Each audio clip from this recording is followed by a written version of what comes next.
que cada tanto vuelvo. Como Ana preside una universidad muy amplia y muy abierta, generalmente nos la presta y vuelvo para acontecimientos fundamentalmente políticos. He venido muchísimas veces a esta universidad. Un orgullo estar en esta mesa compartiendo con Eve de Bonafini, que sintetiza y representa junto con las madres acá presentes la gran parte de la lucha de nuestro pueblo, y me acerca también, como Eve bien lo sabe, el hecho de que mi vieja haya sido una de las madres que las acompañó en gran parte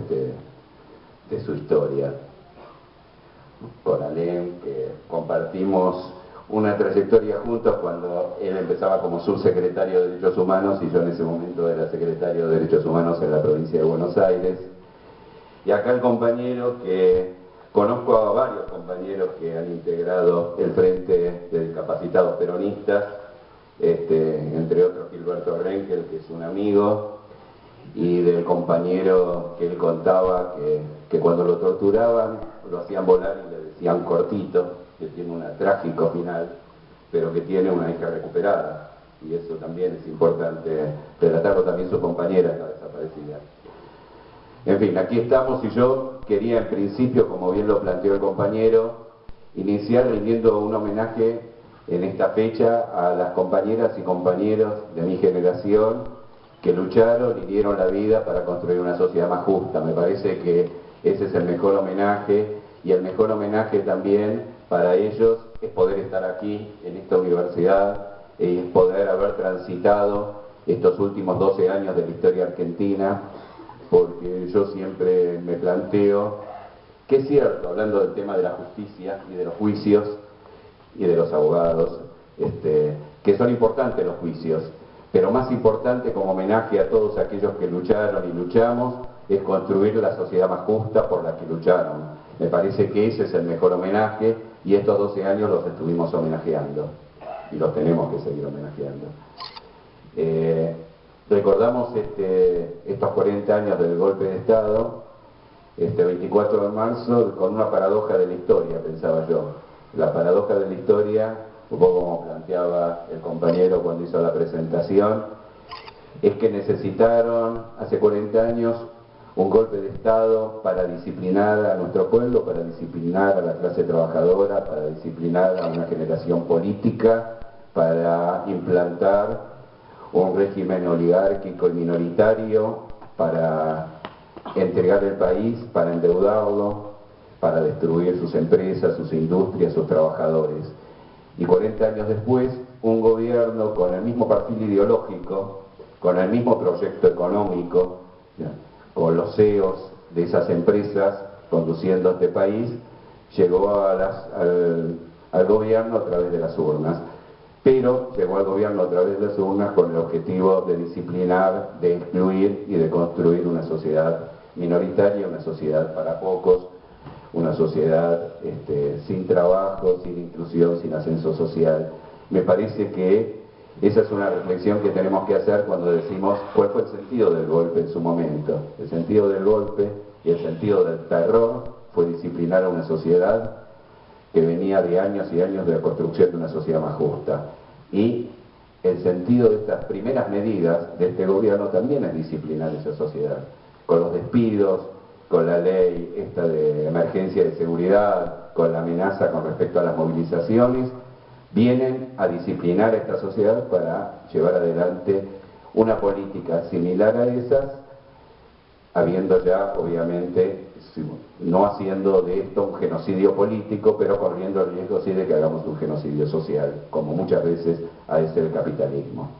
como es la esencia del capitalismo. Bueno, me parece que ese es uno de los hechos, a mí me parece, sobre los cuales tenemos que reflexionar profundamente. Y otro aspecto sobre el cual tenemos que reflexionar es justamente, y no es casualidad, la venida de estos últimos líderes de Occidente, de un Occidente que muy bien no le está yendo, y en particular la venida de Obama el 24 de marzo a nuestra patria. Porque creo que se inscribe en esta misma lógica, se inscribe en volver a endeudar a nuestra patria, se inscribe en el debate usurero sobre los fondos buitres y en la claudicación de algunos, y se inscribe en una estrategia nueva para América Latina, una estrategia de dependencia y de apertura de sus mercados, de destrucción de sus economías. Para eso, en la década del 70 llevaron adelante una política que se llamó el Plan Cóndor, y mi compañera en ese momento, Mónica Pino, fue secuestrada en Brasil en el marco de esa estrategia represiva junto con Horacio Campiglia. Muchos años después, el Departamento de Estado desclasificó información. Lo digo esto por el tema de que dicen que viene con el tema de la desclasificación de información. Desclasificó información y allá por el 2000, cuando nuestro país también atravesó una profunda crisis, nos enteramos de lo que había pasado a partir de un material desclasificado que yo le traje una copia a Ana y a otra Eve, sobre un material que el Departamento de Estado desclasificó, y en ese momento informaba cómo había sido secuestrada mi compañera y Horacio Campiglia, relataba cómo un oficial del ejército argentino le informaba al oficial regional de Estados Unidos y él le elevaba a la embajada para que eleve el Departamento de Estado. Y eso no solamente relata la operación en sí misma, porque detalla que un avión salió de Campo de Mayo, bajó en el Galeao, con el acuerdo obviamente del gobierno de Brasil, los secuestró y los trajo a Campo de Mayo, con nombre y apellido, sino que también relata esa vinculación que se da entre dos países represores en ese momento con dictadura y Estados Unidos. Por lo tanto, marca cuál fue la estrategia represiva hacia toda América Latina,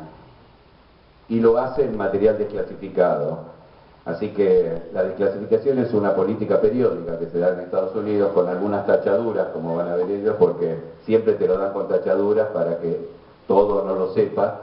Sería importante saber cómo va a venir el nuevo material desclasificado y si detrás de eso no hay alguna otra intención política. Nos vamos a enterar cuando ese material llegue. Pero a mí sí me preocupaba marcar un segundo aspecto de esta política que tiene ese punto de similitud con la represión, y es esta situación de emergencia que se ha decretado en los temas de seguridad y el nombramiento de algunos personajes al frente de la bonaerense y de la federal ligados a la DEA, y cómo aparece nuevamente hacia nuestros territorios, hacia América Latina. Lo vimos en México, lo vimos en Colombia, y ahora la lucha contra el narcotráfico, que es una de las estrategias, terrorismo y narcotráfico, que es una de las estrategias predilectas de los Estados Unidos para regular el tráfico de drogas. No sé si ustedes vieron en el conurbano, yo milité toda mi vida en la provincia de Buenos Aires y en el conurbano, y me acuerdo, no solamente en una época tuve a cargo la responsabilidad de la política desde el punto de vista sanitario, de la temática de las adicciones y cómo regula la policía la droga. Libera a uno y mete preso a otro, mete preso al que trafica cocaína, libera de la marihuana y el paco, y así regula el mercado. Bueno, me parece que esa es la estrategia de la DEA para nuestro territorio: no trabajar sobre la demanda en Estados Unidos, sino para la oferta, o incentivarla o regularla, y de esta forma involucrar a las fuerzas de seguridad y a las fuerzas armadas, violentando la legislación, que Soledad debe saber más que yo, en cuanto a las responsabilidades y en cuanto a los roles de las distintas fuerzas de seguridad y del ejército. Me parece que ahí tenemos que ser conscientes de que en este momento enfrentamos ese escenario. Y otro aspecto que a mí me parecía importante marcar o analizar es que hay una ofensiva. Nosotros reivindicamos mucho la temática de los derechos humanos, pero la reivindicamos, y yo la reivindico fundamentalmente, no solamente a partir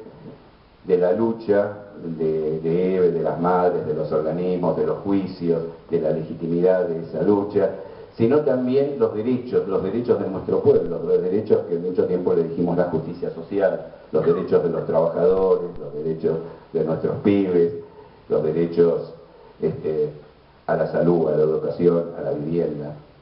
al estudio, a la universidad, a esta universidad, a la Universidad de las Madres, al conjunto y a la suma de universidades que estos años hemos llevado adelante.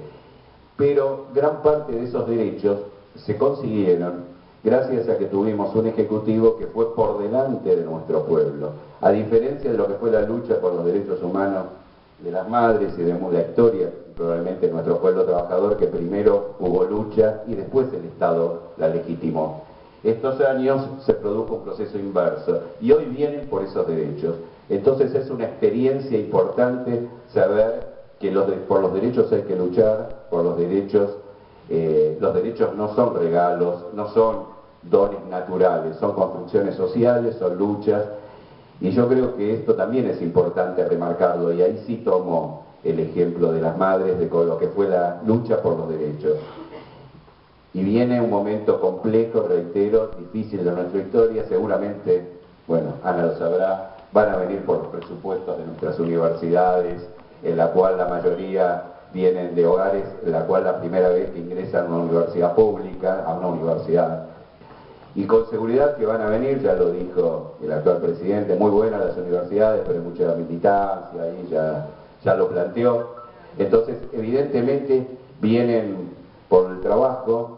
vienen por la educación, vienen para construir una sociedad con exclusión nuevamente, vienen para construir una sociedad para pocos,